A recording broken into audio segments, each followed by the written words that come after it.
very much. Good afternoon. Thank you, Madam Chair, for your introduction.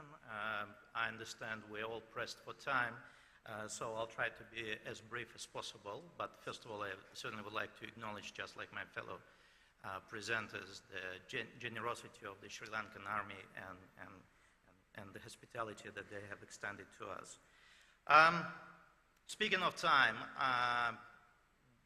I would like to raise with you 7 points that are linked to the topic on how CVE has an impact on global governance.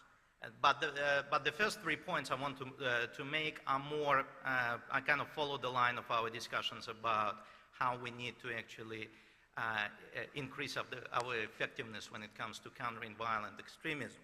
And that brings me to the first point I want to raise, or the first sub-point, which is also linked to this particular pattern of this session, the factor of time.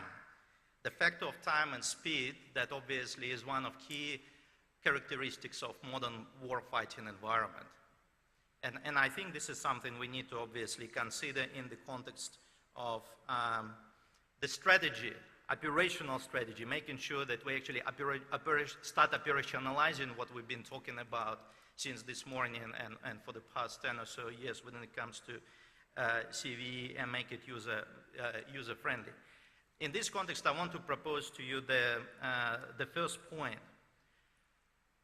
Obviously, fighting extremism, particularly fighting extremist ideology, and this is what CVE is supposed to do, presupposes a certain timeline, a certain time frame. Time that I don't think we have. And in this sense, I want to remind you that this is August 2017, and I will come back to this point at the end of my presentation.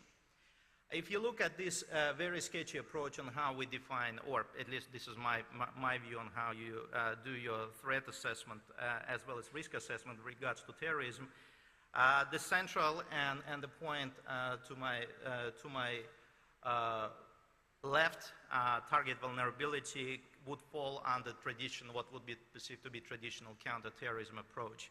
And adversary intent would fall under CVE. What I would want to propose here, and once again happy to take it into Q&A, that we start considering CVE not as just part of adversary intention, but also as part of adversary capability, and something we need to consider within the context of time and space as one of the key determinants of achieving success in a combat environment. And in this sense, any discussions about what CVE is or what CVE should be from the point of being a strategic concept, because obviously it extremism by and large represents a strategic challenge, perhaps then need to reflect this time frame, these strategic parameters that we need to set up for ourselves. So perhaps revisit our approaches to that to ensure that we actually increase our effectiveness, not at the tactical and operational level, but at the strategic level. And in this sense, perhaps CVE should also be viewed not outside of this spectrum, what is traditionally been regarded to be approaches to counterterrorism, whether it's offensive or defensive. Because what I've been seeing, and that's from my chair of being humble, grumpy academic, is an attempt to divide CVE, separate CVE from what's been traditionally viewed and continue to be viewed as CT. And I will come back to it because to me it's an important point, specifically with regards to impact on global governance. And this point is important to understand if we consider of one of the strategic missions of CVE in terms of stopping or breaking or disrupting the cycle of terror violence. Something that obviously terrorists tend to exploit and manipulate and be quite successful in terms of support and sustainment of the information operations, and I would probably take it one step further, call it influence operations, something that can also trigger other forms of politically motivated violence. I mean, there is obviously been dominance talking about Islamic-inspired terrorism, but as one of my esteemed colleagues in this session referred to, there are other forms of extremist violence that should not be underestimated nor neglected, whether we're talking about this part of the world or other part of the world, because from the point of global governance, impact of global governance, obviously it has global impact, and approaches that would work for one region may also, as an operational model, may also be working for another region. But because because the CVE is supposed to, as if we're talking about operational model, is supposed to disrupt and curtail at least this cycle of violence, something that terrorists are using right now. I'm bringing it back to the point that I raised in my first slide about understanding and interpreting this as adversary capability rather than just adversary intent. Obviously, there's been a demand from the community about having a global, coordinated approach with regards to addressing CVE issues at the national, but certainly international level. But the question I want to pose, and I think that kind of aligns also with some of the questions that have been addressed this earlier today, is how do we understand global governance? Are we talking about an operational model? Are we talking about a model that is actually working, or it's more about an inspirational framework that is kind of follows the lines of post-Cold War view of the world that would be driven by processes of globalization, inter-economic, social, cultural, as well as political interdependence?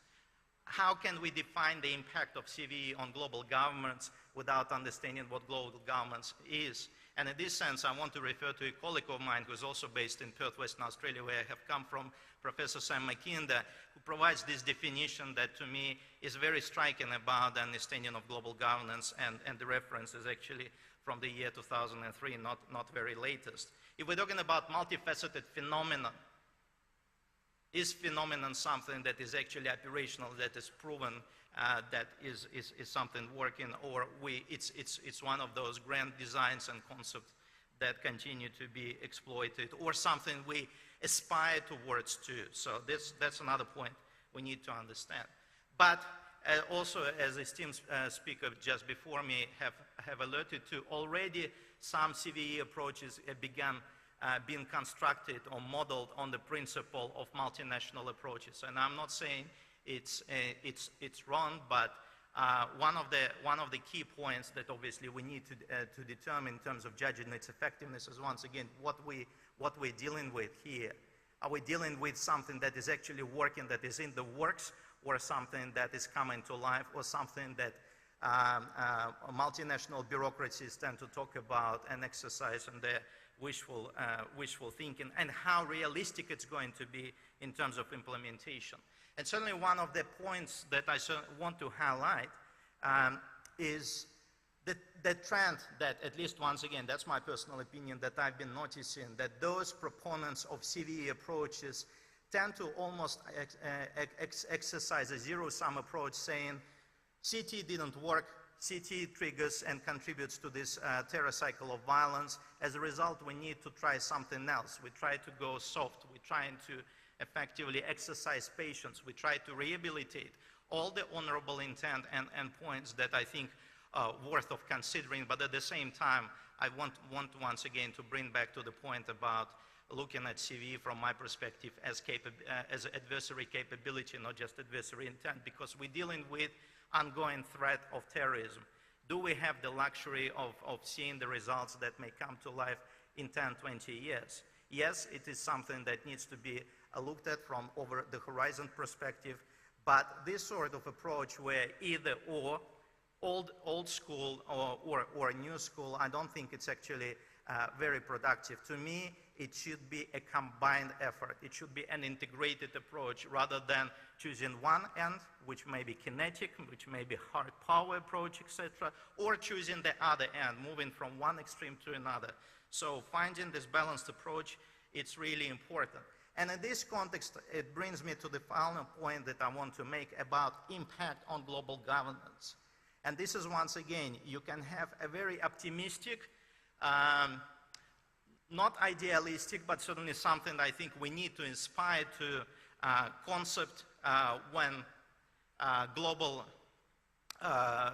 governance can actually contribute to the global success of fighting this global security threat by achieving some of these postulates, and I'm sure many of our distinguished experts in the audience can probably add a couple of, if not same number of pillars to that. But at the same time, I think we need to be, particularly because I'm addressing to the practitioners in the room, those who have years and decades of experience in this evil firsthand and seeing in the eyes and confronting it in various forms. I think we need to do the reality check. I think this is what the military is excellent in terms of strategizing, planning, and executing on the basis of their strategy. Something that's already been alerted to by a couple of speakers earlier today. We need to understand, if we expect to fight global terrorism in the context of appreciation that global governance is an operational model, well, we once again need to do the reality check. The current geopolitical environment is incredibly fragile. We see growing rivalry between major power centers that's supposed to unite us, that's supposed to drive this fight forward, rather than see the redivision of sphere of influence and growing political rivalry. The other point that I certainly want to highlight is, unfortunately, and again, this is my humble perspective, CEE is becoming increasingly bureaucratized. We talked a lot about this. Bureaucracy loves talking about CVE. Bureaucracy loves talking about investing resources in CVE. Bureaucracy loves to report about how excellent they are in practicing CVE. But that becomes over kind of self-fulfilling prophecy with little understanding of the practical outcomes. Something else that's been referred to as well in terms of political correctness.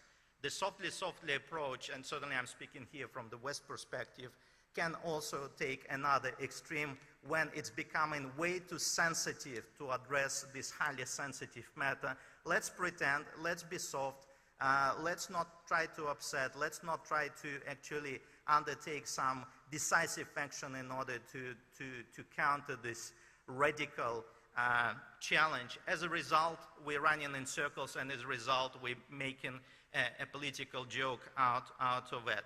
Unilateralism. Obviously, global governance does not deny the use of kinetic approach, but it talks about international coordinated action of when all participants, or the majority of participants, tend to agree with.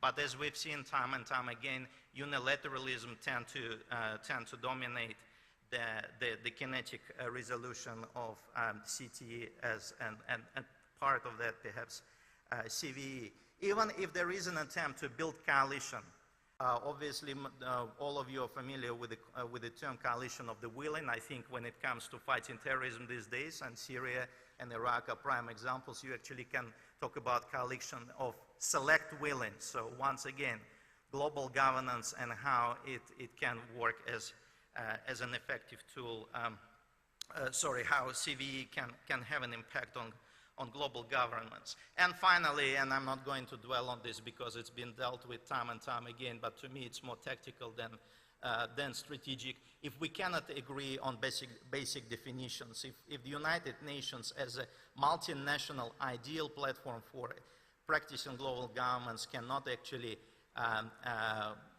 create a consensus of what terrorism is about, of what violent extremism is about, we're still talking about working concepts.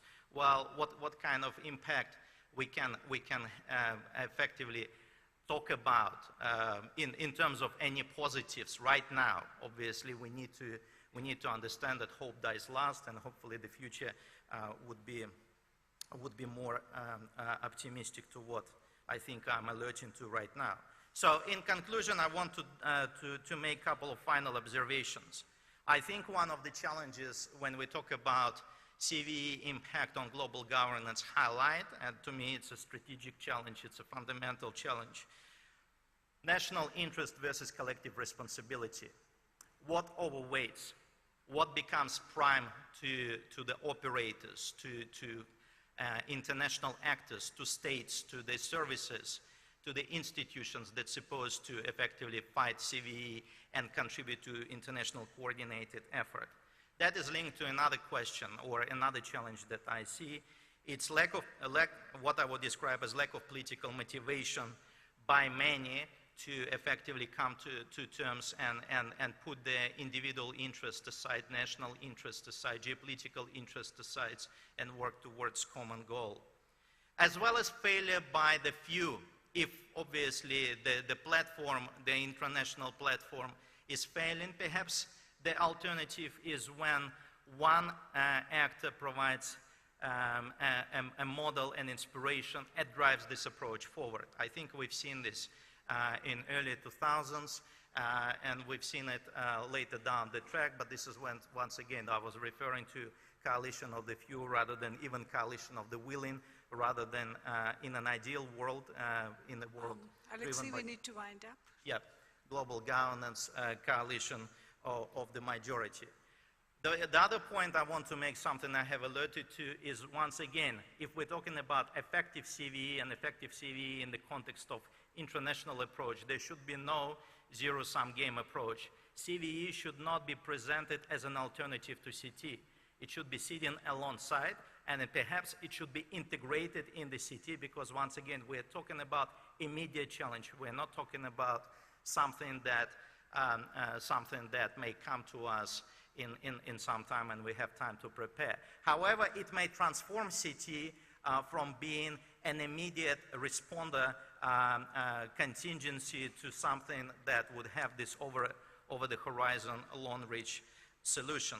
And finally, something I have started my presentation to you again, and something I want to conclude my presentation with. It is the year 2017. CVE has been actively discussed after 9/11, which is still regarded to be the benchmark for our new fight against terror. How many more 15 years from now we need to keep discussing this? I think this is the time to actually take decisive action rather than continue having this endless discussion. Thank you very much.